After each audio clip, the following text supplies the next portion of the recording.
तो स्वागत है मित्रों आपका हमारे चैनल पर।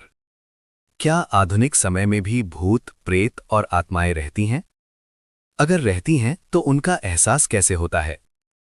नमस्कार दोस्तों, आज हम एक ऐसे विषय पर बात करने जा रहे हैं जो सदियों से इंसान के मन में डर, जिज्ञासा और रहस्य पैदा करता आया है। भूत, प्रेत और आत्माएं। अक्सर लोग कहते हैं कि ये सब पुराने जमाने की बातें हैं, अंधविश्वास हैं। लेकिन सवाल ये है कि क्या आधुनिक, वैज्ञानिक और तकनीकी युग में भी भूत, प्रेत या आत्माएं होती हैं?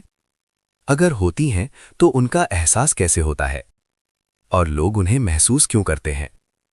आज के इस वीडियो में हम इन सवालों को धार्मिक मान्यताओं, लोक कथाओं, वैज्ञानिक नजरिए और लोगों के अनुभवों के आधार पर समझने की कोशिश करेंगे। भूत, प्रेत और आत्मा में अंतर क्या है? सबसे पहले यह समझना जरूरी है कि भूत, प्रेत और आत्मा एक ही चीज नहीं मानी जाती। एक, आत्मा। आत्मा क्या है? धार्मिक मान्यताओं के अनुसार आत्मा शरीर को छोड़ने के बाद भी अस्तित्व में रहती है।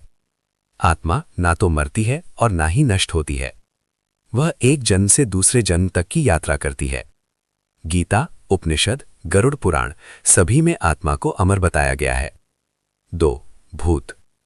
कहा जाता है कि जिन लोगों की मृत्यु अचानक, दुर्घटना, आत्महत्या या अधूरी इच्छाओं के साथ होती है, उनकी आत्मा पृथ्वी से जुड़ी रह जाती है।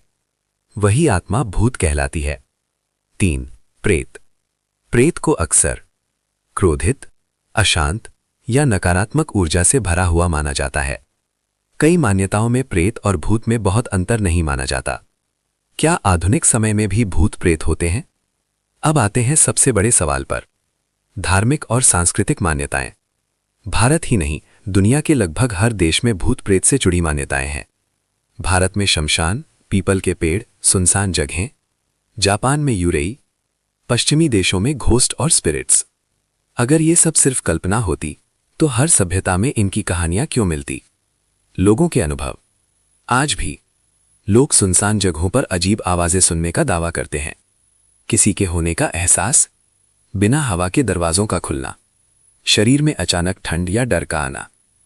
ये अनुभव आधुनिक समय में भी लगातार सामने आते हैं। विज्ञान इस बारे में क्या कहता है?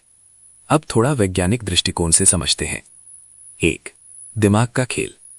विज्ञान मानता है कि डर, अकेलापन, तनाव, नींद की कमी, इन सब के कारण दिमाग ऐसी चीजों को महसूस कर सकता है जो वास्तव में मौजूद ना हो। 2, इंफ्रासाउंड। कुछ जगहों पर बहुत कम फ्रीक्वेंसी की आवाजें होती हैं जो इंसान को सुनाई नहीं देती, लेकिन शरीर और दिमाग पर असर करती हैं। इससे घबराहट, डर, किसी की मौजूदगी का एहसास हो सकता है। 3, इलेक्ट्रोमैग्नेटिक फील्ड। कई रिसर्च में पाया गया है कि कुछ जगहों पर इलेक्ट्रोमैग्नेटिक तरंगें ज्यादा होती हैं। ये दिमाग के टेम्पोरल लोब को प्रभावित करती हैं, जिससे इंसान को आत्मा दिखने, आवाज सुनने, छुए जाने का भ्रम हो सकता है। भूत या आत्मा का एहसास कैसे होता है? अब बात करते हैं सबसे दिलचस्प हिस्से की। अगर कोई आत्मा आसपास हो तो इंसान को कैसे एहसास होता है? लोगों के अनुभवों के अनुसार 1, अचानक ठंड महसूस होना। बिना मौसम बदले, बिना पंखे या एसी के शरीर का तापमान गिर जाना। इसे सबसे आम संकेत माना जाता है। 2, किसी के होने का एहसास।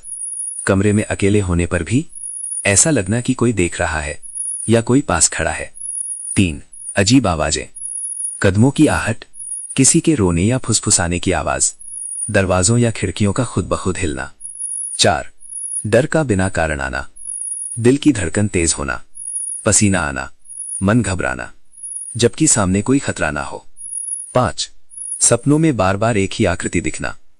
कुछ लोग बताते हैं कि उन्हें लगातार एक ही सपना आता है जिसमें कोई अनजान चेहरा दिखाई देता है। क्या आत्माएं नुकसान पहुंचाती हैं? ये सवाल बहुत लोग पूछते हैं। धार्मिक मान्यता। अधिकतर शास्त्रों के अनुसार सामान्य आत्माएं नुकसान नहीं पहुंचाती, वे बस अपनी मुक्ति या शांति चाहती हैं। नकारात्मक ऊर्जा। कुछ मामलों में नकारात्मक सोच, डर, अंधविश्वास इंसान को मानसिक रूप से नुकसान पहुंचा सकता है, जिसे लोग आत्मा का असर मान लेते हैं। डरना चाहिए या नहीं? इस सवाल का जवाब बहुत सरल है। अधिकतर डरना नहीं चाहिए। अंधविश्वास में नहीं पड़ना चाहिए। अगर बार बार डर लग रहा है, अजीब अनुभव हो रहे हैं, नींद या मानसिक स्वास्थ्य प्रभावित हो रहा है, तो किसी डॉक्टर, मनोवैज्ञानिक या भरोसेमंद धार्मिक व्यक्ति से बात करना बेहतर होता है। निष्कर्ष। तो दोस्तों, क्या आधुनिक समय में भूत प्रेत और आत्माएं होती हैं? इसका कोई पक्का वैज्ञानिक प्रमाण आज तक नहीं मिला है, लेकिन लोगों के अनुभव, सांस्कृतिक मान्यताएं और कुछ वैज्ञानिक घटनाएं इस विषय को पूरी तरह नकारने भी नहीं देती। सच शायद इन दोनों के बीच कहीं है। सबसे जरूरी बात यह है कि डर को अपने ऊपर हावी ना होने दें, तर्क और समझदारी से सोचें और मानसिक शांति बनाए रखें। अगर आपको यह वीडियो जानकारी पसंद आई हो तो लाइक करें, चैनल को सब्सक्राइब करें और कमेंट में बताएं, क्या आपके साथ कभी ऐसा कोई अनुभव हुआ है? कमेंट में जय श्री राम लिखना। धन्यवाद।